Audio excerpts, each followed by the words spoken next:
കൂണ് കൊണ്ട് വളരെയേറെ ഗുണങ്ങളുണ്ട്. പ്രതിരോധ ശക്തി വർദ്ധിപ്പിക്കാനും ഹൃദയ ആരോഗ്യത്തിനൊക്കെ ഇത് വളരെ നല്ലതാണ്. അതിനോടൊപ്പം തന്നെ വൈറ്റമിൻ ഡി ഇതിനകത്ത് ധാരാളം അടങ്ങിയിട്ടുണ്ട്. പിന്നെ പ്രമേഹ നിയന്ത്രണത്തിനും ഭാരം കുറയ്ക്കാനൊക്കെ ഇത് വളരെ ഉപകാരപ്പെടും. പിന്നെ നമുക്ക് ടേസ്റ്റി ആയിട്ട് എങ്ങനെ ഉണ്ടാക്കാവുന്നുള്ള റെസിപ്പി ഞാൻ ഇതിനകത്ത് ചേർത്തിട്ടുണ്ട്. എല്ലാവരും ഒന്ന് കാണണേ. അതിനായിട്ട് ഒരു പാൻ വെച്ചിട്ടുണ്ട്. അതിലേക്ക് എണ്ണ ചൂടായി കടുക് ചേർത്ത് കൊടുക്കുക. ഇഞ്ചി വെളുത്തുള്ളി പേസ്റ്റ് ചേർത്ത് കൊടുക്കുക. നന്നായി ഇളക്കി കൊടുക്കുക. കറിവേപ്പില ചേർത്ത് കൊടുക്കുക. പച്ചമുളക് ചേർത്ത് കൊടുക്കുക.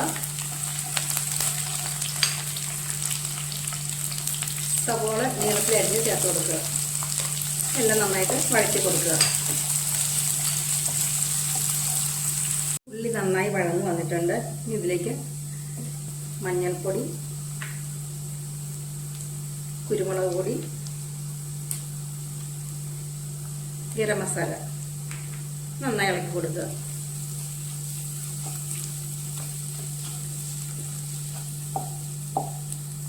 പച്ചമണമൊക്കെ മാറി ആവശ്യത്തിന് ഉപ്പ് ചേർത്ത് കൊടുക്കുക.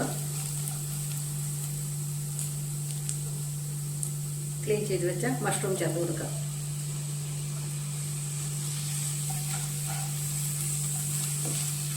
എന്നിട്ട് വെള്ളവും ചേർക്കണ്ട. ഈ മഷ്റൂമിന് ഉള്ളിൽ നിന്ന് വെള്ളം ഇറങ്ങിക്കോളും.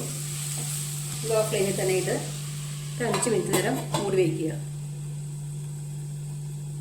ഇടയ്ക്കുന്ന ഇളക്കി കൊടുക്കുക. വെള്ളം ഒഴിക്കാണ്ട് തന്നെ വെള്ളം ഇതിനകത്ത് ഇറങ്ങി വരുന്നുണ്ട്. ഈ എണ്ണ തെളിഞ്ഞ് കഴിയുമ്പോൾ നമുക്കിത് ഓഫ് ചെയ്യാം. കൂടിന് അധികം വേവില്ല. കൂടയിൽ നിന്ന് വെന്ത് കഴിഞ്ഞാൽ അത് റബ്ബർ പോലെ പോകും.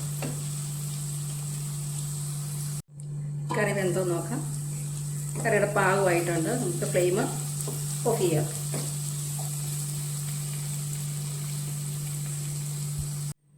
മഷ്റൂം പെപ്പർ റോസ്റ്റ് ഇതിവിടെ റെഡി ആയിട്ടുണ്ട്.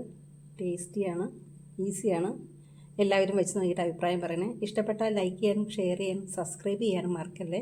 Thank you.